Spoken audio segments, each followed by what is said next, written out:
Stood up here and talked. I'm going to try not to cuss. We love you. We're going to see if we can do it that way. But I want to talk to you for real. I'm going to share something with you because I only got a little bit of time. So I prefer talking straight to young people. That's my specialty. I talk to young people. I have a son that's 17. I got a daughter that's 18. Look, I got 7 kids, so I done been through the gamut. I've seen you before a bunch of times. My twin daughters are 32. I know you can't believe it because this is incredibly sexy for me. Oh, get him. I know. I feel you. But what I want to do, listen to me. I'm going to tell y'all something that I wish somebody had told me. When I was 16, when I was 18, I would have been rich a long time ago. I really would have. Now, there's something I want you to understand about money before I say anything. Money cannot buy you happiness. That's true.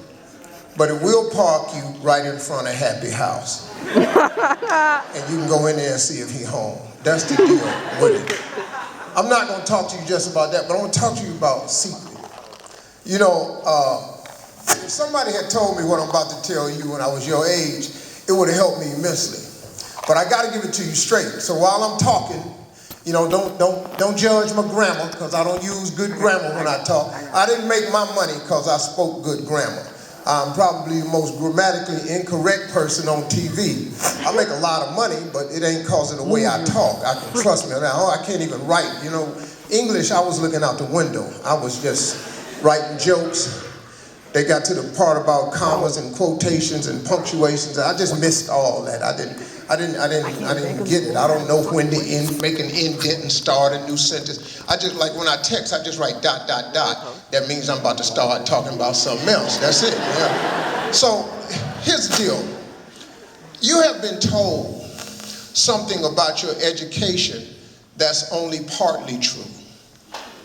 You have been told that your education is the most important thing in your life. That's what you've been told. Stay in school. Gotta get an education, gotta get it. Okay, that's only partly true. Here's the secret to real success. I'm gonna give it to you now. You've been told that education is your most important thing, but it's not. And the teachers fall out. Oh my God, why did we have him come here? Listen to me. I don't care what anybody tell you. It's important, but it's not the most important thing. The most important thing that would determine how far you get in your life is not your education, it's your dream. Your dream is number one. Listen to me, I don't know if you go to church or nothing like that, but there's no scripture nowhere that says a man without an education shall perish. Now, you're going to make your life hell, and it ain't going to be worth a damn if you don't get an education. But what it does say is a man without a dream or vision shall perish. It's your dream. Your dream is everything.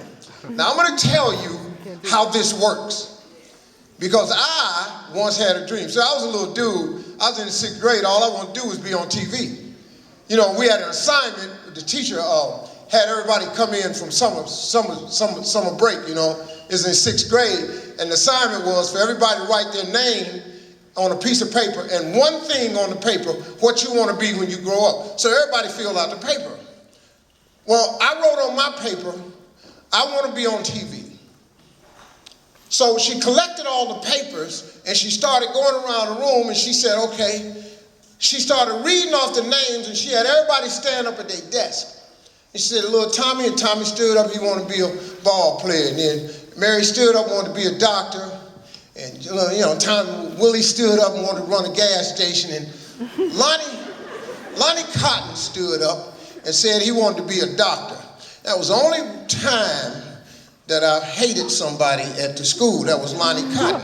And I'm trying to figure out how the hell is Lonnie going to be a doctor, because Lonnie can't read. So who's going to let him fill out a prescription to heal everything? So I kind of thought this was crazy. So she saved me for last. Now, I had never gotten a gold star in my life in school because I just wasn't that great of a student. I did enough, I could pass, but I just was not. A lot of you are gifted students, I wasn't. So she saved me for last. She said, little Stevie, stand up in the back of the room. So I stood up and she said, little Stevie, come to the front. Now I'm thinking, this is the moment that I've always been waiting for. I'm about to get a gold star. This is it, dude. This is it. I ain't never got a star before. I'm last. Let's go.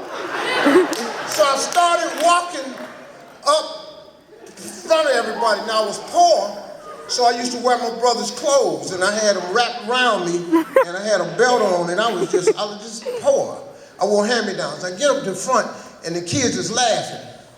And I get up to the front, and I was walking like this because my body was curved when I was young, because I was real skinny. They used to call me Tater Chip. And so I was walking in the front.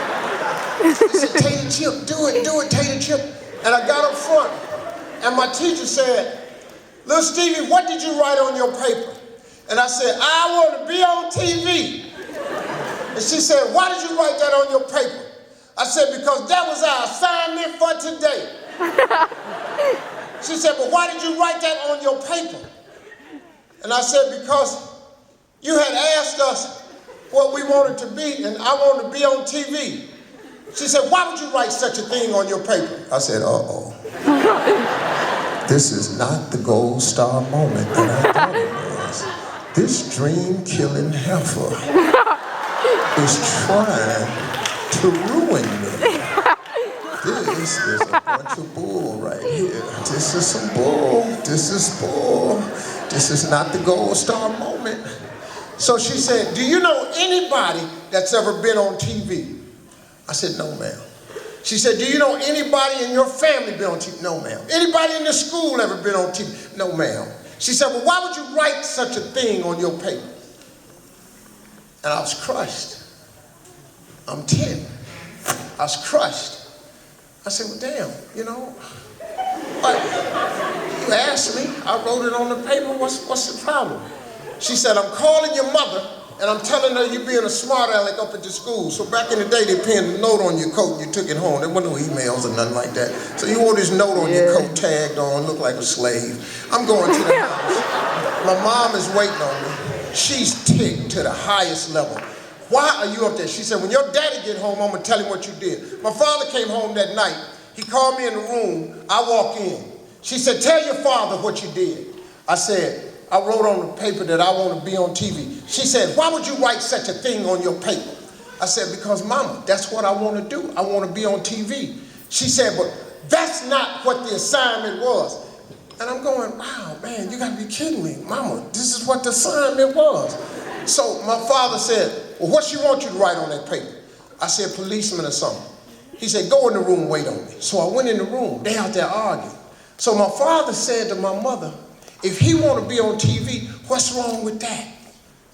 And he came in the room. Now I'm thinking it's time to get the whooping, because back in the day, my father was the executioner in our family. So if she said you die, then you die. He kills you, you die. It's over with. And so he comes in the room, he say, tell me again what you wrote on your paper. I said, I want to be on TV. He said, what she want you to write? I said, like a policeman or something. She said, put that on a piece of paper and take that back up to the school and give it to the lady. He said, but every night before you go to bed, pull your paper out and read it. Every morning before you go to school, pull your paper out and read it. I want to be on TV. I read every day till I was 19. I want to be on TV. I don't know if you noticed it or not, but if you turn your TV on today, Steve Harvey is on TV every single day. Every day. For Christmas, I send my teacher, Miss Blandon, every year a flat screen TV. Because I don't want her to miss me. I just don't want her to miss me. I saw her. She passed a few years ago, and I met her, and she said, you know something? Every year you send me a TV, I always knew you was gonna be something. I said, yes, ma'am, thank you. You know, she old, she ain't no need of me killing her. I just said, okay, cool. Ain't no problem. I said, I appreciate the encouragement. She said, but you know, you send me so many TVs, little Stevie, that I have to give some away. I give them to family members and everything. I said, that's cool. I don't want their ass to miss me either. I want everybody to see me. The point of making is, that was the first principle of success I ever learned. Everything you ever want has to be written down somewhere. Young people, rich people, successful people, they have everything written down. I don't care if you talk Jay-Z, Beyonce, you talk anybody you know. It's written down on a piece of paper. Everybody I know got their dreams and visions written on. Oprah Winfrey got them written on a piece of paper. President Barack Obama, who I've had personal conversations with, who I've interviewed, he has a dream board. He had it written. He had President of the United States written on a piece of paper when he was 27 years old. Everybody that's successful writes their visions and dreams down, and they read them repeatedly because it etches itself in your mind. That's what it does. It becomes a part of your subconscious, so when you walk